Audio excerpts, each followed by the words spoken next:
పాకిస్తాన్ ముర్దాబాద్ అని అంటున్నది ఎవరు అంటే భారతీయులు కాదు, ఆఫ్ఘనిస్తానీయులు కాదు, లేదంటే బలోచిస్తానీయులు కాదు. ఎవరు అంటే వాళ్ళే, పాకిస్తాన్ వాళ్ళే. పిఓకేలో ఉన్నటువంటి పాకిస్తానీయులే ఇప్పుడు ఈ నినాదాలతో పాకిస్తాన్ని ఎండగడుతున్నారు.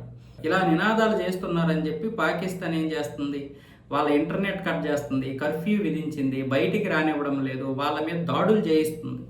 అయినా సరే జనాలు బయటకు వచ్చి ఈ యొక్క నినాదంతో ముందుకు వచ్చి తుపాకీ గుళ్ళకి బలవుతున్నారు. అయినా భయపడకుండా మాత్రం ముందుకు వెళ్తున్నారు. కారణం, ఇక్కడ స్థానిక ప్రజల కోసం మాత్రమే వినియోగించాలి ఇక్కడ వనరుల్ని.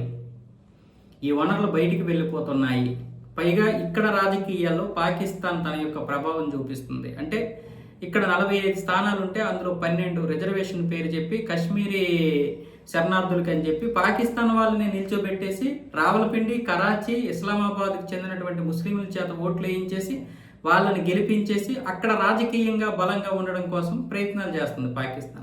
ఇక్కడ పిఓకేకి సపరేట్గా ఒక రాజ్యాంగం ఉంటుంది, సపరేట్గా ఒక రాజు ఉంటాడు, ఇక సుప్రీం ఉంటుంది.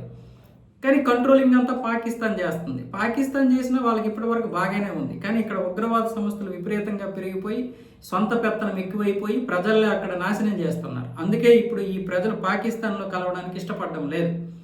ఎలాగైనా సరే భారతదేశం ఇప్పుడు ఉన్నటువంటి పరిస్థితుల్లో ఏ క్షణమైనా పిఓకేని స్వాధీనం చేసుకుంటుంది భయంతో పాకిస్తాన్ ఏం చేస్తుంది, ఈ విధమైనటువంటి రాజకీయ ప్రాబల్యాన్ని కోరుకుంటుంది. తద్వారా పిఓకే నుంచి అక్కడ ఉన్నటువంటి వనరులు తీసుకుని వెళ్ళిపోవచ్చు, చైనాకో అమెరికాకో అమ్ముకోవచ్చు, అలాగే దాని మీద పట్టు సాధించవచ్చు. ఉగ్రవాద సంస్థలే ఇంకా ఎక్కువగా మేపి అక్కడ పెట్టి భారత్ని అడ్డుకోవడానికి పాకిస్తాన్ చేస్తున్నటువంటి ప్రయత్నాలు ఇవన్నీ.